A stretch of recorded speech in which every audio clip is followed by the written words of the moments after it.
哇，真係離譜！中山樓價賣19000，你唔貴，嫌貴接受唔到，就冇應酬啦。呢句話係銷售同我個客講嘅原話。我聽到呢個操作同你一樣，又驚訝又覺得搞笑，以為自己睇緊科幻片，講起都覺得抽象啊！之前凍資階段呢，我帶個客去睇樓，你知唔知睇樓前有個咩規矩？真係講你都唔信，你要先拎夠錢出嚟凍住，申請成功後呢，先有資格去睇樣板間。唔係驗資啊，需要客戶先凍資，再去申請睇樓。家陣唔係睇樓，係考狀元啊！未考試先交保證金，冇錯，講緊嘅就係近期風頭火勢嘅陰陽與神市區第3個世代宅，中山最高嘅得房率樓盤，號稱話呢係去到145%嘅嗰個盤。今日蕭生就同大家做翻一期樓盤測評，傾下大家幾個比較關注嘅點。發展商憑咩可以咁自信？係咪真係有料到，定還是純粹嘅未瞓醒啊？首先講下樓盤嘅認籌情況啦，呢個係決定最終開咩價嘅關鍵。據我蘇到風之前已經有凍資200幾組，而近期睇完樣板間轉籌嘅都佔咗一半。我自己有個客遲咗2日去認籌啊，排位都排到120幾位啦。咁消息嘅真假有冇水分呢？大家自己去判斷。不過我親自去現場睇過，確實係好多人，樣板間係擠滿晒嘅。對於一個總量先得308套貨，首開2棟96套，如果認籌數真係去到100幾套，咁個比例就好誇張啦，甚至係超過咗當初龍湖保利開盤嗰陣時，反應呢都係覺得不可思議嘅。唔係啊嘛？家下中山市道賣19000到2萬，屬於係好貴噶啦。龍湖同保利都有同面積嘅產品，價錢先17000到18000，賣咗半年，去貨都係麻麻地。冇辦法，即使你得房率再高啊，基礎面積你細咗，你始終係差啲意思嘅。呢類4戶型唔係純改善杯茶，有錢人睇唔上剛需嘅，又覺得細咗，夾喺中間唔上唔落，反而139平嗰種大單位就好受歡迎啦。咁點解陰陽與神嘅細面積價錢更貴，反而好似更搶手呢？蕭生分享幾個自己嘅睇法，同時都係樓盤幾個比較大嘅亮點嚟嘅。聽完你就明噶啦。樓盤定位係純改善樓盤，從樓盤嘅平面圖可以睇到個盤唔大嘅，總共先得7棟35畝地，圍成一個鑽石型佈局。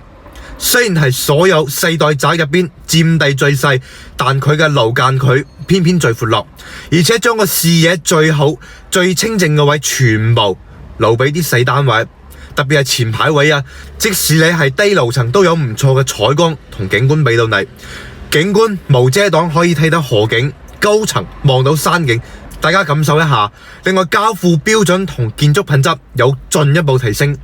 全屋嘅東芝中央空調，玻璃採用3層 Low E 玻璃搭配系統門窗，總層高去到24層，每一層都抬高至3.15米，每個點都係龍湖同保利4積戶型要輸蝕嘅。重中之重當然係佢嘅得房率啦，145%買119平可以用到172平，一出電梯後入門前有個前庭，呢個叫做空中庭院，已經有27個方啦。然後客廳5米8闊，48方嘅大寬廳，同類4代宅闊成1/3，足夠你擺落大梳化整牆書櫃，或者設計一個開放式茶室、書房、茶水吧台都可以，俾足晒你住豪宅嘅空間。就連個主人間都大到離譜2個字，所以話呢，貴就貴喺呢度啦。唔止賣個面積，係賣個空間感，同埋升級咗啲細節，值唔值得就要問翻你自己，願唔願意為呢種豪宅體驗咁埋單啦。同時呢個戶型都備受爭議，有幾個點係需要大家注意嘅。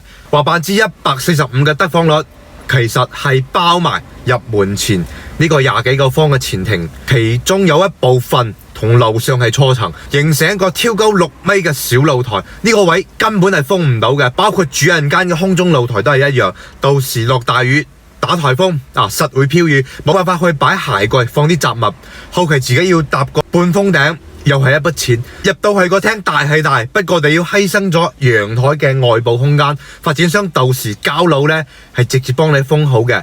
只留翻一個細窗做通風，所以成間屋啊，整體嘅通透性都係冇咁好嘅，尤其是天熱嗰時會覺得比較焗。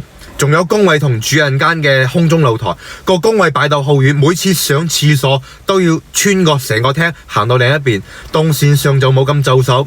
空中露台如果你係揀偶數層，主人間側邊塊玻璃，樓上望落嚟係會望到你一部分嘅，設計上都係有啲問題吓。最後不得不提樓盤東南向300米有個垃圾轉運站，如果管理得唔好，後期對居住係有嚴重影響嘅。以上問題呢，都係需要大家做決定之前多多注意，了解清楚。睇樓時不妨去附近行多2轉，感受下。依家最新消息係定咗24號開盤。老實講，撇開價錢，陰陽有佢成功打動人嘅點，比如嗰個改善樓盤啦，都係將啲最靚嘅位同心機擺喺個大單位嘅時代，佢反其道之行之，重視照顧翻啲剛需群體。我覺得呢點呢係最打動人心、最吸引人嘅。係點解吸引到唔少人去認籌？基本上落咗籌嘅客戶都係對比過龍湖同保利，佢哋預算上唔到139，又覺得119細咗。經過時間同幾輪嘅篩選，呢100幾組客戶其實對陰陽係真心認可嘅。我相信開盤價錢唔好太離譜，就算比龍湖保利單價貴翻少少，一樣可以買到唔錯。但發展商喐唔喐，開口賣好就19000、2萬蚊，擺出一副唔接受就唔好落籌嘅姿態，間接都嚇咗唔少對價錢敏感嘅客戶，轉頭呢就去買咗其他盤。阿知你第幾代住宅啊？小生講句真心話，19000、2萬蚊呢個價確實唔抵買啦，加多少少預算可以直接上到保利同龍湖嘅139平，樓盤質量都非常好，個實用面積可以去到190平，空間又唔同層級啦。加上開盤通常唔係最好時機，價錢未經過市場嘅驗證，好容易就高位上車。尤其是119方呢類客，大部分都係睇性價比嘅。認籌係一件事，如果到真開19000、2萬蚊呢個價，絕對係割韭菜，大部分人都會退籌。冇辦法，市場就係咁現實。後邊4代宅主屋越嚟越多，如果價錢未到心水位，不如再等等睇多幾間。買樓係大事，最緊要清醒謹慎選擇，唔好俾人帶節奏。OK， 睇到呢度仲未拆就覺得蕭生講得有道理嘅，記得點個關注支持一下。最近有打算喺中山買樓嘅朋友，可以將你嘅情況話俾我知，我會根據你嘅情況同需求，將合適你嘅樓盤通通列出嚟，仲有優點缺點、價錢行情都搞清楚。你再係針對性睇呢，肯定會更慳時間，少行冤枉路。最後，大家想買樓避坑，又真心想買翻間好屋嘅，蕭生呢度用咗2個時間幫大家整理咗一份中山買樓白皮書，入邊包含咗中山200幾個樓盤嘅優缺點分析，紅色字體標注出嚟嘅，都有重大不利因素響晒 I 書入邊啦。美怪我冇提醒你哋吓。另外仲幫大家整理咗一份中山每個鎮區板塊4分優劣勢分析，入邊包含咗板塊4分等級排布，大家連接上方嘅二維碼預約領取。有邊啲區域同樓盤攞唔定主意嘅，都可以後台聯絡蕭生，1對1回覆。中山買樓，蕭生幫你手。